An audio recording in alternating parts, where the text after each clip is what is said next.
18वें अध्याय का आज 18वां श्लोक में हम आपको समझाने जा रहे हैं। कल 17वें श्लोक में समझाया गया था कि जिस पुरुष के अंतःकरण में मैं करता हूँ ऐसा भाव नहीं है तथा जिसकी बुद्धि सांसारिक पदार्थों में और कर्मों में लिपायमान नहीं होती। समझ आ गया? करता भाव नहीं है तो फिर क्या रहेगा? संसारिक पदार्थों और कर्मों में लिपायमान नहीं है। ये भी का कर्म नहीं करते, ध्यान देना, लिपायमान नहीं। तो जो लिपायमान नहीं होती वह पुरुष इन सब लोगों को मार कर भी, लोगों को कैसे मारेगा? वो मारना क्या है? मरे मराए है, ये ज्ञान है उसको। जिस काल में जिसके लिए जो कर्तव्य बन जाता है, ये मार कर का भी इसलिए भगवान ने शब्द प्रयोग किया क्योंकि अर्जुन युद्ध के मैदान में खड़ा था और अर्जुन को इसी चीज का शौक था कि खून से लिपटे भोग मिलेंगे और इतने अपनों को ही मारकर अगर मुझे स्वर्ग का भोग भी मिल गया और यहाँ का राज्य भी मिल गया तो वो क्या करूंगा मैं भोग कर? मतलब देहों को मारना और मराना ही अपना को पापी या उनको छोड़ देना पुण्य, उनको मार देना। तो यहाँ भगवान ने इसीलिए साथ के साथ संकेत तो करना ही पड़ता है ना, साथ के साथ ये पॉइंट दे दिया कि जिसके अंतःकरण में मैं करता हूँ ये भाव है ही नहीं, तो फिर कौन सा भाव रहता है? क्योंकि ऊपर दिया गया था कल कि ये जो शुद्ध स्वरूप आत्मा है ये तो करता है, जो इसको करता मानता है वो तो बुद्धिहीन है। कल आया तो था कि जो कर्मों के होने में केवल शुद्ध स्वरूप आत्मा को जो कर्ता समझता है ना, बोले वह तो मलिन बुद्धि वाला ज्ञानी है। तो आत्मा कौन है? बोले अकर्ता। बोले जो ऐसा जानता है जिसके अंतःकरण में मैं करता भाव है ही नहीं, तो मैं करने वाला नहीं। मैं करने वाला जिस दिन बन जाएगा ना उस दिन ये अविनाशी रहेगा। अविनाशी एक रस और नित्य तभी रह सकता है जो कोई कुछ करता ना। तो इसलिए आत्मा करता नहीं है, प्रकृति के माध्यम से इनसे करवाता है।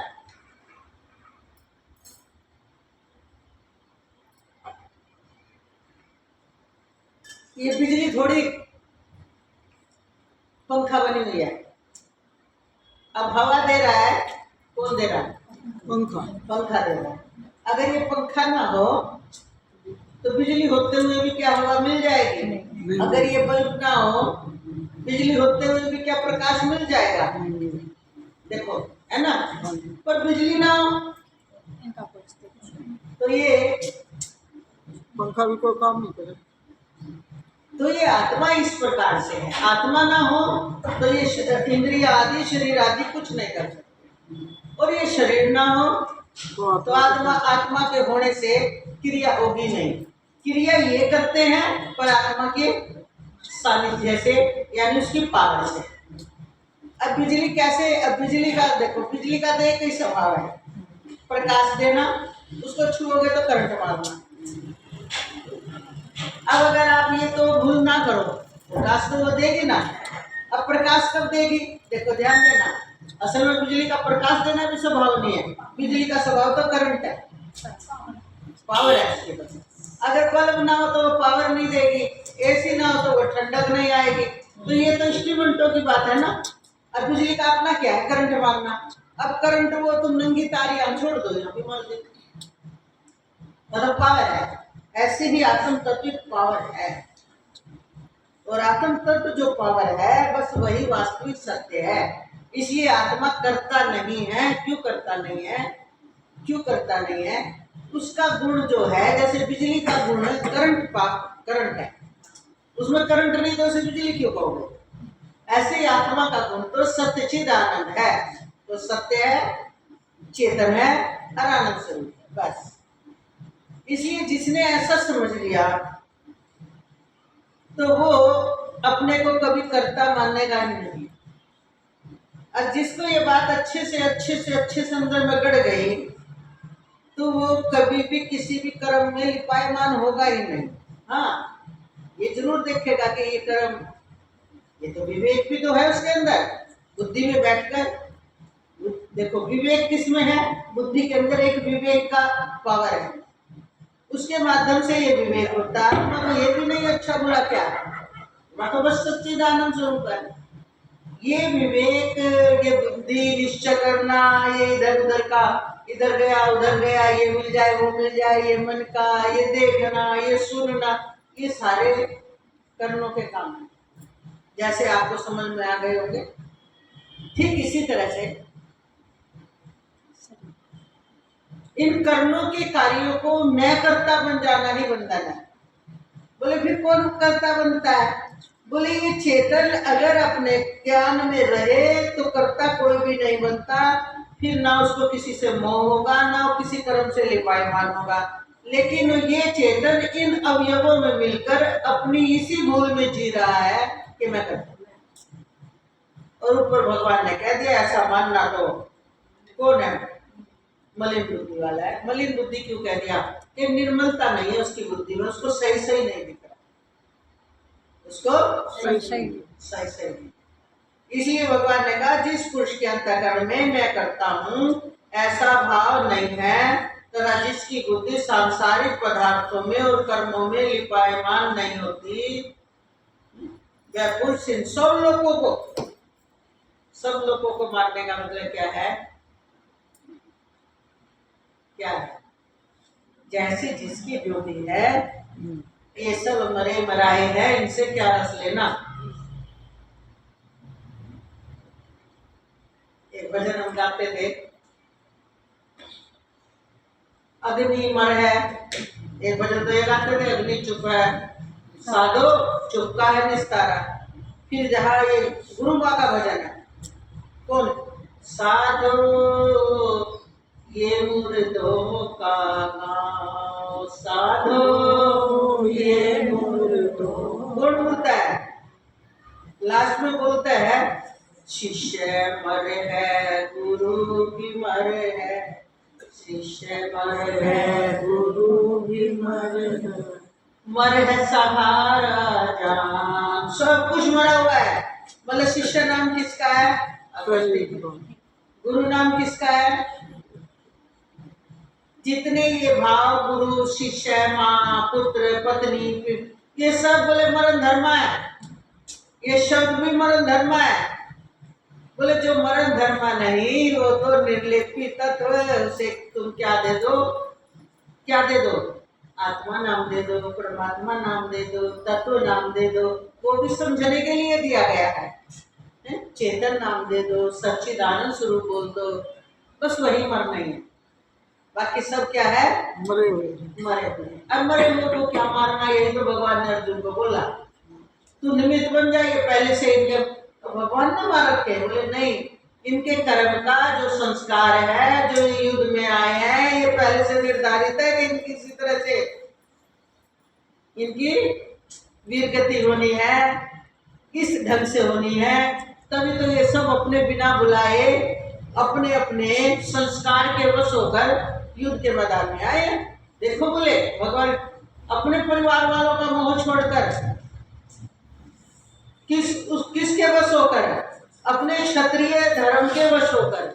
अंतःकरण में क्षत्रिय का संस्कार था ना।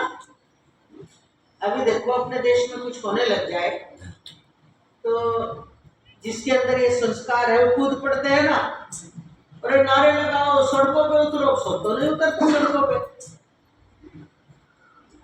हम बीजेपी वाले हैं, बीजेपी वालों में मिलकर नारे लगाओ। हम कांग्रेसी हैं, कांग्रेसी में मिलकर नारे लगाओ। और जब देश को बचाने में हो जाए तो हम भारतवासी हैं, भारतवासी बनकर नारे लगाओ। और जब परिवार पर बात आ जाए तो ना कांग्रेसी ना बीजेपी, ना अपने परिवार के लिए खड़े हो जाओ। और जब परिवार में झगड़ा हो, उसमें पति पत्नी की बात आ जाए तो अपने पति पत्नी के लिए अड़ जाओ। तो सिमटता चला गया ना धर्म, है ना, और धर्म बढ़ता चला गया। पर ये सारा किस में है? प्रकृति में। और प्रकृति क्या है? जड़। मर है। मर क्यों है? जो प्रतिशत बने और बिगड़ जाए, बने और बिगड़ जाए, उसका धर्म भी मर है। इसलिए जो मर है जिसका धर्म, उस पर आस्था क्या बांधना? कैसे है ये सारे संसार? तो जैसे अंजलि का जल, कितनी देर खैर बनाओगे, कितना ही वो कर लो, देखो कैसे ऑटोमेटिक सिस्टम बना रखा, फिर भी अंजलि में से जल निकल जाएगा, कितना ही रोक के रखो। तो ये संसार आप कितना ही इसको सत्य बनाओ, कितना ही इसे स्थिर बनाने की कोशिश करो, कितना ही, ना रिश्ते स्थिर रहेंगे, ना ये आपका शरीर स्थिर रहेगा, तो ना ये आपकी मानी हुई बातें स्थिर रहेंगी। आज आपने कुछ बात मानी है, हो सकता है कल आपको समझ में आ जाएगी ये मान्यता मेरी गलत थी। आज आपने जो बात समझ में आई है, आज भी लगेगा हाँ सही समझ में आ गई, हो सकता है साल बाद समझ में आया कि ये त्रुटि थी और गहरा रहस्य खुला। देखो क्या क्या ठहरता है, कोई विचार ठहरा, उसी विचार का मंथन हुआ तो आपको खुद ही समझ में आई। आज नहीं समझ में आई, खुदा ही जैसे जैसे जिस चीज से आप जुड़ोगे ना, उसकी गहराई धीरे धीरे धीरे धीरे आपकी बुद्धि में उसकी समझ बढ़ती जाती है। और जब आप देखते हो ना अपने को 2-4 साल बाद, फिर आप देखते हो कि नहीं 2-4 साल बाद इतनी निखरी हुई बुद्धि नहीं थी, अब ये बात है गहरी समझ में आई, अब गहरी समझ में आई। और जब उम्र बढ़ गई तो समझ कैसे बढ़ी आपकी? रोज सुनने से अंदर में आपको तो पता भी नहीं चलता, आपका मंथन होता रहता है विचारों का, क्योंकि पॉइंट जा रहे हैं अंदर। बताओ ऐसा ना हो तो ऐसा है। सबका अनुभव। गुरु जी ने ये बात 5 साल पहले बताई थी और उस समय भी सही लग रही थी और ये लग रही थी समझ आ गई, पर आज समझ में आई है कि कितनी त्रुटि थी। तो इससे क्या सिद्ध हुआ? आप जिस मुद्दे को पकड़ लोगे ना, वही मुद्दा यथार्थ रूप में धीरे धीरे आपके सामने रहस्य खोलेगा। एक बार पकड़ लो, आपके वो बात आ जाए पकड़ाई में, आपको हो कि उस सही तो नहीं आई ना, इसकी चिंता ना करो, अंदर में बिल्कुल अपने आप ही रिसर्च होता रहता है। क्योंकि जो अवचेतन मन है ना, जिसे अवचेतन, वो सच्चिद आनंद स्वरूप आत्मा है और उससे कुछ नहीं छुपा। वो आपने जो मुद्दे भेजे हैं उनका निरीक्षण करते करते करते करते जैसे जैसे अगर निरीक्षण करोगे तो देखोगे तो आपको पता चलेगा, हाँ ये बात 5 साल पहले सुनी थी, पर आज जो सुनाई ना, आज समझाई, आज तो ऐसे समझ में आ गई जैसे क्लियर क्लियर खुल गया।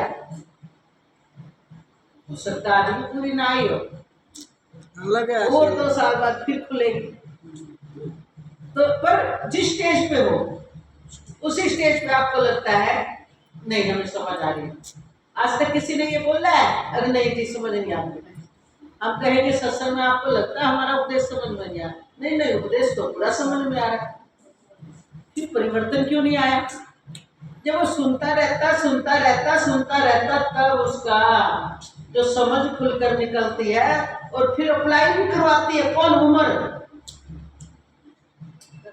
बच्चा बचपन में माता पिता को देखता है, पड़ोसी पड़ोसियों को देखता है, स्कूल में जाता है, उस समय तो चाहे वो माता पिता की बात मानने भी ना, लेकिन बड़ा होकर वही बात अप्लाई करता है। अरे तूने बचपन में तो इन बातों को मानना नहीं, तो चली गई अंदर, तू सुनाई बात अंदर जाओ है ना। इसलिए कहा कि बच्चे के सामने माता पिता को ऐसे संस्कार बच्चों के सामने रोल अदा करना चाहिए जो शोभनीय हो, अच्छे संस्कार बने, बच्चे के अंदर अच्छी आस्था जम जाए, वह जब जवान उम्र हो तो बिगड़ने की तरफ ना जाए, ऐसे संस्कार उसके अंदर डाल दो। अब आज वो तुम्हारी बात नहीं मान रहा, 10 साल बाद वो खुद ही इसे अप्लाई करेगा। तो इसलिए माता पिता कौन से डालेंगे? जब माता पिता का संग अच्छा होगा। जब माता पिता का संग अच्छा नहीं है, बुद्धि सूक्ष्म नहीं है, बुद्धि अच्छे मार्ग पे नहीं चल रही, अच्छी चीजों को ग्रहण नहीं कर रही, तो वो बच्चों को क्या देंगे? लेकिन उस समय भी क्या लगेगा, हमने तो खूब बढ़िया दिया, बच्चों को खूब अच्छे संस्कार दिए। जब वो गलत निकल के आता तब भी आप ये बोलेंगे नहीं हमारे संस्कारों में कमी नहीं है, बच्चे गलत चले गए। क्यों चले गए? जब जब आपको समझाया जाए, बताया जाए और निरीक्षण करे तो फिर पता चलता है कि हाँ ये कमी तो रह गई, हाँ ये तो ऐसा तो हमने किया नहीं, ऐसा तो हमने किया नहीं, ये लापरवाही तो रह गई, फिर लगेगा कि हम अपने आप को बड़े समझदार समझ रहे थे और ये कमियां तो रह गई हमसे। पर कब समझ आई? जब कहीं सत्संग सुना। नहीं तो सारी जिंदगी माता पिता अपने आप को परफेक्ट माता पिता मानते हैं और बहुत सारी कमियां माता पिता में रह जाती है, बहुत सारी कमियां। सब कुछ पिछले जन्म का तो जो लेके आता है उसकी बात तो खत्म करो, जो लाता ही है। लेकिन वर्तमान में अगर दिमाग में अच्छा संग डाल दिया जाए, बचपन से अच्छा संग मिले, तो वो पिछले जन्म का खाता दबा रहेगा। संग ही नहीं मिलेगा तो खेत खाली नहीं मिलेगा तो किसान कहां से बो देगा। इसलिए वर्तमान अच्छा बनाने के लिए या बुरा बनाने के लिए ज्यादा जिम्मेवार है, प्रारब्ध उतना जिम्मेवार नहीं है, वर्तमान जिम्मेवार है। इसलिए हमें अच्छा संग करना चाहिए। देखो आज हम आपको बताए, एक बार मन करना, ऐसा भाव जिसके अंदर नहीं है, ये बात आपको समझ आ गई। तथा जिसकी बुद्धि सांसारिक पदार्थों में और कर्मों में लिपायमान नहीं होती, जिसकी बुद्धि, ये सुन लो, सांसारिक पदार्थों में और कर्मों में लिपायमान नहीं होती, वह पुरुष इन सब लोगों को मारकर भी वास्तव में न तो मारता है और न पाप से बंधता है। ऐसी ऐसी युक्ति भगवान ने दे दी। और हम लोगों के अंदर यही घुसरी, आज एक कीड़ी मर गई, अरे मैं पापी बन गया। ये मूर्ति माता को यही बना रहता है, मैंने एक बार गाय को आटा खिला दिया था, मुझे पता नहीं था और वो गाय मर गई, आज तक मुझे पश्चाताप होता है। अब आटा खिलाने से कैसे गाय मर जाएगी? गले में अटक गई होगी, दुनिया खिला जाती है, तुम क्यों अपने सिर पे ले रखा है? किसी भी चीज को जब हम अपने सिर पे बांध लेंगे तो वो बार बार स्मृति में हमारे को आकर के क्या कर देती है, हमारी भावनाओं को, हमारे अकर्ता भाव को क्या कर देती है, बाधित करती है। हमें वो दिखाती है कि ये पाप किया तुमने, ये पाप जान के किया हो कि गाय को आटा नहीं खिलाना चाहिए, तुमने सोचा खिला दूं ये मर जाएगी, तब खिलाया हो, पाप तो तब होता है। नहीं तो कितनी बार होता था, रे नहीं आटा बच गया, फेंकना नहीं चाहिए, गाय को खिला दो। अब जब नॉलेज बढ़ी तो लोगों ने रोटी बना के खिलाना शुरू कर दिया। तो कहने का मतलब क्या है, बिना मतलब जो संस्कार है ना, एक तरफ उस काम को करते हैं, दूसरी तरफ उसी काम से करते हैं। जब आपको नॉलेज है आटा खिलाने से गाय मर जाती है तो फिर क्यों खिलाते हो? फिर खिलाया तो आप, यह तो आलस, अरे लापरवाही। फिर उसका प्रायश्चित क्यों करते हो? और प्रायश्चित करते हो तो आगे से सावधान हो जाओ। और प्रायश्चित में तो भगवान श्री कृष्ण ने, सभी शास्त्रों ने एक ही बात बोली है, जिस कर्म का आपको समझ आ गई और वो प्रायश्चित कर लिया, वो कर्म वहीं पर आपका खत्म हो गया, आगे ना करने का संकल्प हो गया, बस। नहीं तो ये जीवात्मा कभी उठ ही नहीं पाएगा। ज्ञानम गे परिज्ञाता त्रिविधा कर्म चोदय नहा कारणम कर्म करते त्रिविधय कर्म संग्रह। तो इन्होंने उदाहरण भी दिया है कि जैसे अग्नि, वायु और जल के द्वारा परार्थवश किसी प्राणी की हिंसा होती देखने में आवे तो भी वह वास्तव में हिंसा नहीं है। क्यों नहीं है? अपने गुणों में बरत रही है वायु, जल, अग्नि। वैसे जिस पुरुष का देह में अभिमान नहीं है, यानी अपने को देह नहीं देखता, और जब अपने को नहीं देखेगा तो दूसरे को भी नहीं देखता, और स्वार्थ रहित केवल संसार के हित के लिए ही जिसका संपूर्ण क्रियाएं होती है। जिस पुरुष के शरीर और इंद्रियों द्वारा यदि किसी प्राणी की हिंसा होती हुई लोक दृष्टि में देखी भी जाए, व्यवहार दृष्टि में, तो भी वह वास्तव में हिंसा नहीं है। क्यों? क्योंकि आसक्ति, स्वार्थ और अहंकार के न होने से किसी प्राणी की हिंसा हो ही नहीं सकती। क्योंकि ना तो कर्ता भाव है, अहंकार का मतलब कर्ता भाव, समझे? ना आ सकती है कहीं भी। जब कहीं किसी से चाहिए नहीं तो हम किसी को कष्ट क्यों पहुंचाएंगे। लेकिन क्रिया में अगर हो जाती है तो वो करता है ही नहीं, तो कैसे बनेंगे कर्ता। दूसरा, स्वार्थ उसका नहीं है, अपने स्वार्थ के लिए किसी को कष्ट पहुंचाते नहीं, हो नहीं सकती। तथा बिना कर्तृत्व अभिमान के किया हुआ कर्म वास्तव में अक्रम ही है, जो भगवान ने कर्म विक्रम और अक्रम, कर्म अक्रम और विक्रम 3 प्रकार के कर्मों का शायद आएगा विवरण किया है। तो क्या हो गया, ये कर्तव्य अभिमान से के किया हुआ कर्म वास्तव में अक्रम ही है, इसलिए वह पुरुष पाप से नहीं बचता। अब आगे बता रहे हैं भगवान, ज्ञाता ज्ञान और ज्ञेय, परसों भी हमने बताई थी ना, आम संसार में व्यवहार में क्या होता है, त्रिपुटी होती है। तो अब इस त्रिपुटी को भी भगवान बता रहे हैं, ज्ञाता ज्ञान और ज्ञेय, ये 3 प्रकार की कर्म प्रेरणा है, और कर्ता करण और क्रिया ये 3 प्रकार का कर्म संग्रह है। जरा सुनो,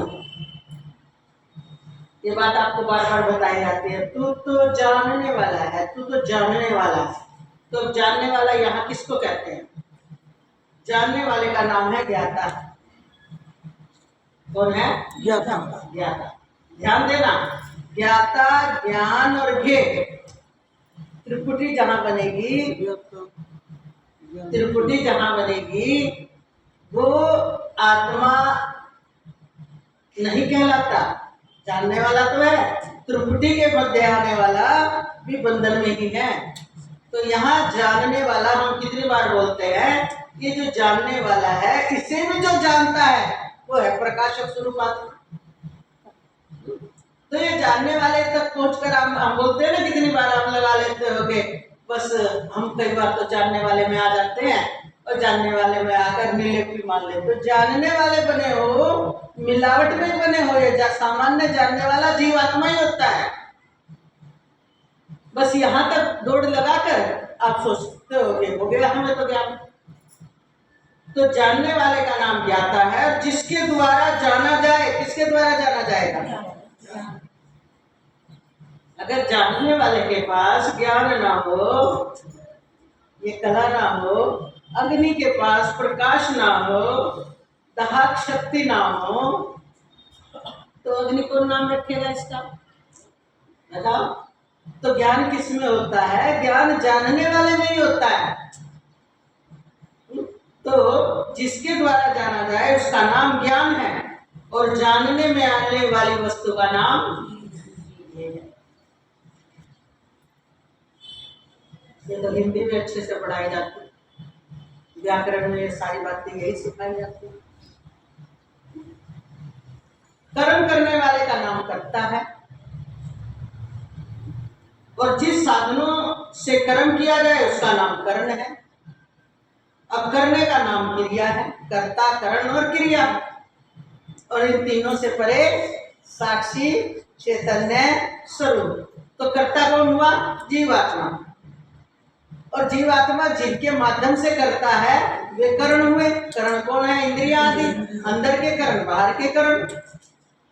और क्रिया कौन सी हुई, जो भी इसकी क्रिया है।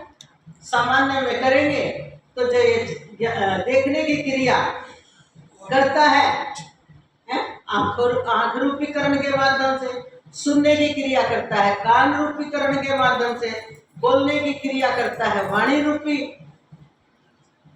करण से। तो इसके करण अनेक है ना, पर क्रिया करने वाला ये बना हुआ है। तो क्रिया करने वाला यही है, इसे ही मुक्त होना है। ये जीवात्मा ही 3-4 दिन से हम बोल रहे हैं बार बार, ये तो सब करण है, ये ही जीवात्मा ही इनमें बैठकर करता करता करता बनता है। ये इनके कर्म करने वाले कर्म को ही कर्ता बनाकर सुख और दुख का भागी बनता है, पाप और पुण्य का भागी बनता है। इसीलिए जन्म और मरण का स्वीकृति कौन लेगा, जन्म मरण की एक प्रक्रिया चली हुई है ना सृष्टि में। तो किसकी चली हुई है, बोले जैसे कर्म करेगा। अब कर्म कौन करता है, जीवात्मा। इन कर्मों के माध्यम से अपने को करने वाला मानता है। तो फिर ये मुक्त कैसे होएगा? जब ये अपने शुद्ध स्वरूप आत्मा की पहचान करेगा कि मैं इनके साथ मिलकर जो करता हूँ ये अशुद्ध है, ये बंधन में डालने वाले हैं, यही बार बार नए शरीर दिलाने में हेतु है। अगर मुझे नए शरीर नहीं चाहिए, नहीं जन्म चाहिए, तो मुझे इनके कार्यों को तो करना है इनके साथ मिलकर, क्योंकि देखने का काम हम छोड़ देंगे तो दिखेगा कैसे? सुनने का काम। लेकिन हमने इनमें अपने को करता नहीं बनाना, बस यही बात समझाते हैं। करता बनते जीवात्मा। जितना हम बने हुए थे पहले स्वभाववश जल्दी से नहीं छूटता करता भाव, इसलिए कितनी सावधानी की जरूरत है, और जितनी सावधानी है वही साधना है। हम सावधानी बोल रहे हैं, संतों ने क्या निकाला? बोले इनका अभ्यास बहुत पक्का हो गया है करता बनने का, इसलिए साधना करो, साधना करो। साधना कैसी करो? बोले इसको जो आदतें पड़ी हुई है विषय में करता बनने की, आसक्त हो गया है ये संसार में, मैं मेरे में, इसको इससे विपरीत कर दो, एकांत दे दो, भजन करो। जिसमें मोह है उनसे किनारा खत्म करवाओ इसका, जिसमें मोह है उनसे बात ही ना कराओ। रसन इंद्री ज्यादा खाने में मोल डालो तो खाना कम करो। श्रवण इंद्री ज्यादा इधर उधर की सुनने में है तो इसका सुनना बंद करो। अब किसका किया जा रहा है? इनका किया जा रहा है कि इनको डेड बनाया जा रहा है? इन लोगों को नहीं। जिस जीवात्मा को जो आत्मा पड़ गई, अगर आप ये परहेज नहीं करोगे तो आपके हृदय में शांति कैसे आएगी? आप बचाव करना पड़ेगा ना। और जहां जहां आप परहेज कर लेते हो, आप खुद अनुभव करते हो कि पहले से बहुत शांति है। पहले तो यूं दुखी रहते थे, बिना मतलब छोटी सी बात का प्रसार करते थे, चर्चा करते थे। अब नहीं करते, वो बात वहीं खत्म कर देते हैं। क्या कोकरी तरह बढ़ावे साका, ये बात समझ में आ गई। क्या फालतू की होली घटना होली, अब उसके बारे में क्या तर्क वितर्क करना है? उसने ऐसा किया, उसने ऐसा नहीं किया, वो ऐसा है, उसने वो करा, उसने वो करा। तो ये भी एक टेस्ट है चर्चा करने का, तो इसको छोड़ते हुए जोर पड़ता है। अब आप बताओ, इस सब क्रिया के लिए वस्त्र बदलने जरूरी हुए क्या? घर छोड़ना जरूरी हुआ क्या? घर से भाग जाना जरूरी हुआ क्या? हुआ। क्योंकि अगर हमें घर में बैठकर ये आदत नहीं छूटती तो वो संत भाग गए बाहर। बोले ये संग ही नहीं रहेगा, ये संग ही नहीं रहेगा तो धीरे धीरे आदत छूट जाएगी। वस्त्र बदलने की क्या जरूरत पड़ी? बोले एक वस्त्र एक रंग का पहनेंगे तो इन चमक दमकों में आकर्षण ही नहीं रहेगा, और अपने आप सबर आ जाएगा कि देखिए भगवा वस्त्र तो संत के साधु के होते हैं, और साधु का मतलब स्वादु नहीं, साधु साधना है अपने को। किसको? जो इंद्रियां के माध्यम से मैंने बहुत सारी आदतें बिगाड़ ली है। ये कौन समझा रहा है अपने आप को? ये जीवात्मा अपने आप को समझा रहा है। इसलिए हमारे संत बहुत सारे अपने आप को बहुत साध कर रखते हैं। बोध होने के बाद कितना खुला छोड़ दो, मक्खन निकलने के बाद लस्सी में पड़ा रहे। और बोध से पहले पुरानी आदत है भाई, मौका मिलते तुम्हें 50 साल पुरानी भी सहेली मिल जाए ना, कोई बातें करने लग जाओगे, स्मृति में पड़ी रहती है ये चीजें, जी तो शुरू हो जाए, सारी बात याद आ जाएगी। तो कब मिटेंगे?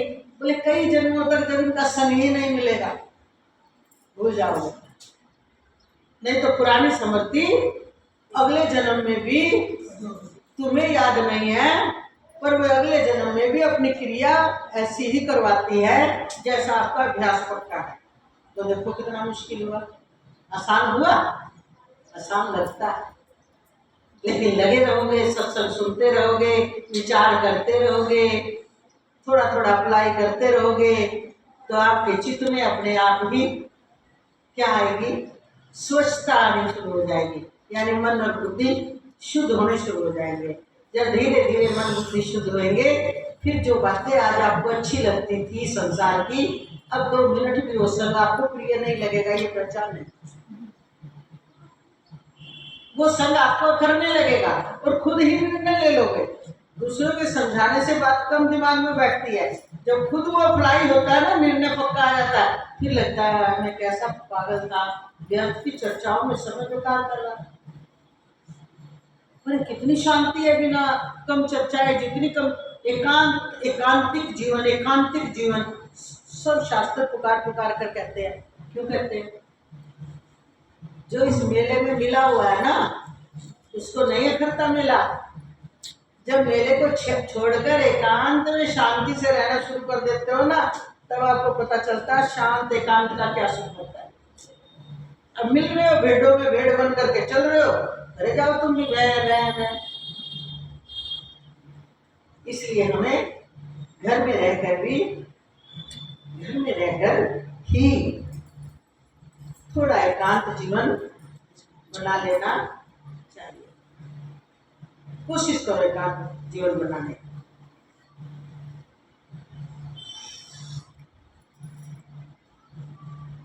तो ज्ञाता ज्ञान का सारा आपको समझ में आ गया। गुणों की संख्या करने वाले शास्त्र में ज्ञान और कर्म तथा कर्ता गुणों के भेद से तीन प्रकार के कहे गए हैं। उनको भी तो मुझसे भली बातें सुन, हम आपके सामने कल बोलेंगे। बोल वृंदावन। ये कर्ता गुणों का विभाग थोड़ा सा आप कम पकड़ पाओगे, क्योंकि आपका थोड़ा बहुत पढ़ाई जो की हुई है, जो बंद कर दिया पूरा